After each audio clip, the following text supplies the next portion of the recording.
जनता इतनी खुश है जिसकी वजह से भाजपा परेशान हो गई है और परेशान होकर अनाप शनाप कदम उठा रही है।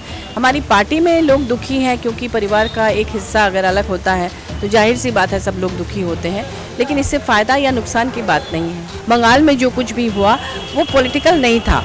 एक मानसिक रूप से विकृत व्यक्ति ने इस घटना को अंजाम दिया तो उसका सबको विरोध करना चाहिए था, लेकिन उसको पॉलिटिकल रंग नहीं देना चाहिए था। दिल्ली में आज झारखंड भवन का उद्घाटन हुआ है, जिसका उद्घाटन मुख्यमंत्री हेमंत सोरेन ने किया। हमारे साथ बातचीत करने के लिए जेएमएम सांसद जो हैं महुआ मांझी जी। मैम, जिस तरीके से आज उद्घाटन किया गया है क्या कहेंगे, क्योंकि कई सालों के बाद, कई वर्षों के बाद दिल्ली में झारखंड भवन मिला है।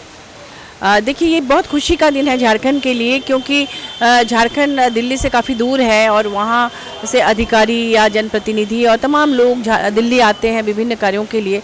और ऐसे में अगर ज़्यादा कमरे वाला और इस तरह से ऑडिटोरियम और कॉन्फ्रेंस हॉल वगैरह की सुविधा युक्त इस तरह का एक भवन दिल्ली के एकदम सेंटर में मिल जाए तो बहुत आसानी होगी हर तरह के कार्यों में और झारखंड और आगे बढ़ेगा। तो ये एक बड़ी उपलब्धि है, एक ऐतिहासिक दिन है आज।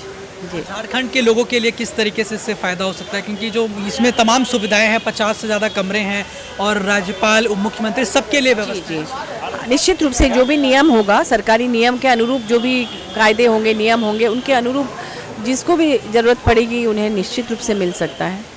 जिस तरीके से अभी राहुल गांधी ने आज मुलाकात करी है हेमंत सोरेन जी से, उसको लेकर क्या कहेंगे कि आप लोग की कैसी तैयारी है, क्योंकि इलेक्शन भी आने वाला है। तो ऐसे देखिए, तैयारी वहाँ तो सालों भर पढ़ाई होती है, एग्ज़ाम के समय में अलग से पढ़ने की ज़रूरत नहीं पड़ती। जिस तरह से विभिन्न योजनाओं के माध्यम से अंतिम व्यक्ति तक विकास का लाभ पहुँचा रहे हैं माननीय मुख्यमंत्री हेमंत सोरेन जी अपने गठबंधन की सरकार में, उससे जनता इतनी खुश है जिसकी वजह से भाजपा परेशान हो गई है और परेशान होकर अनाप शनाप कदम उठा रही है। पार्टी से तोड़ तोड़ के जो भी नेता हैं उनको अपने पार्टी में लेके सोच रही है कि शायद फ़ायदा मिले, लेकिन जनता सब समझती है, तीर धनुष और गठबंधन को ही जनता फिर से चुनकर लाएगी। तरीके से चंपई सोरेन को पार्टी में शामिल कराया बीजेपी ने, आखिर इसके पीछे की क्या मंशा लगती है और आपको लगता है इससे पार्टी को नुकसान पहुंचेगा? कोई नुकसान नहीं पहुंचेगा, क्योंकि जनता काम देखती है। भाजपा की ये गलत फहमी है।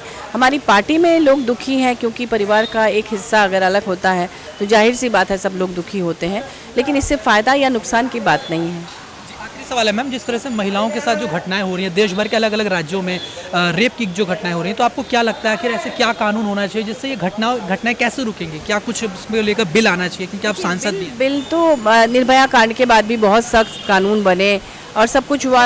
1000 करोड़ रुपया हर साल एक अकाउंट में डाला जाने लगा, इससे पीड़िताओं को फ़ायदा हो, लेकिन ठीक से इम्प्लीमेंटेशन नहीं होता है या प्रशासन की तरफ से लापरवाही बरती जाती है। अपराधी खुलेआम घूमते रहते हैं, तो ये एक बड़ा कारण है। अगर अपराधियों में खौफ हो, पुलिस का डर हो, कानून का डर हो, तो निश्चित रूप से इस तरह की घटनाओं की पुनरावृत्ति नहीं होगी। बंगाल में जो कुछ भी हुआ वो पॉलिटिकल नहीं था। एक मानसिक रूप से विकृत व्यक्ति ने इस घटना को अंजाम दिया तो उसका सबको विरोध करना चाहिए था, लेकिन उसको पॉलिटिकल रंग नहीं देना चाहिए था। पॉलिटिकल रंग देकर भाजपा ने अपना चरित्र दिखाया है। वो इस मौके का फ़ायदा उठाकर राष्ट्रपति शासन लागू करना चाह रही थी। ये गलत है, क्योंकि कोई भी सत्ता में अगर है वो कभी नहीं चाहेगा कि इस तरह की घटनाएं महिलाओं के साथ हो। तो ये गलत है, लेकिन मुझे लगता है कि सब लोगों को मिलकर, सिविल सोसाइटी के लोगों को मिलकर, प्रशासन को, सरकार को मिलकर इस तरह की घटनाएं ना घटे, इसके लिए कड़ा कदम उठाना चाहिए। हमारे साथ थी महुआ मांझी जी, जिन्होंने साफ तौर पर बोला कि किस तरीके से महिला सुरक्षा पर कड़े कानून बनने चाहिए और कहीं ना कहीं इसमें प्रशासनिक स्तर पर भी सुधार की आवश्यकता है। और इसके साथ ही उन्होंने झारखंड भवन का जो उद्घाटन हुआ उसको लेकर कई अहम बातों का जिक्र किया कि इससे लोगों को भी सुविधा मिलेगी और झारखंड के लोगों के लिए गर्व की बात है। वीडियो जर्नलिस्ट अभिमन्यु के साथ में हिमांशु दुबे, डेली 24 भारत, दिल्ली।